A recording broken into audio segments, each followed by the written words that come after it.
I'm Professor Rob Sparrow from the Philosophy Department at Monash University. I'm one of the authors of a paper against imaginary friends, Why Digital Companions Are No Solution to Social Isolation.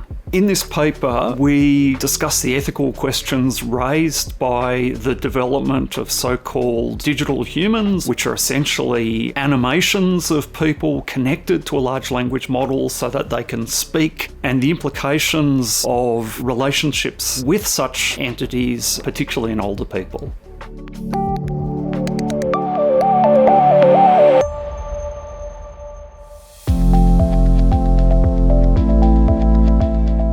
So there's actually two problems here. There's loneliness and social isolation, and they're quite different things. Loneliness is how you feel about your social connection. Social isolation or social connection is a feature of how much time you spend talking to other people or in social interaction with other people. We worry that these things might actually increase social isolation, even if they reduce loneliness.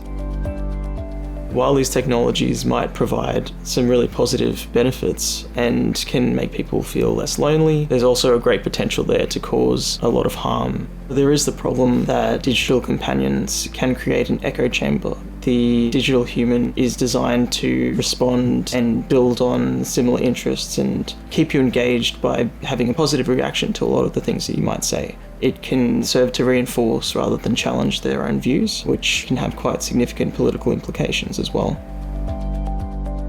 The profit motives for companies that are building these things is actually to maintain user engagement. They will be gathering your data to sell it to people, or they'll be subtly advertising products through the exchange you're having with these things. And so their motivation, I think, is actually going to be to keep you talking to the digital companion at the expense of your relationship with other human beings.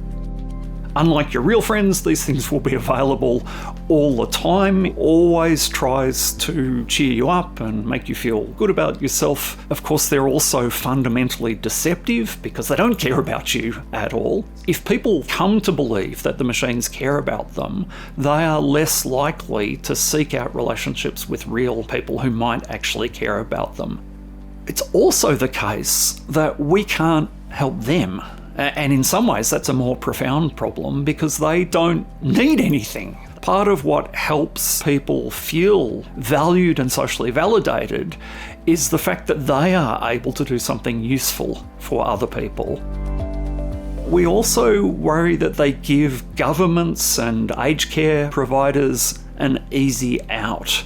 At the moment, people have to try to keep all citizens socially engaged. It'll be so much easier just to put a big screen on everyone's wall and say, here, talk to this imaginary friend.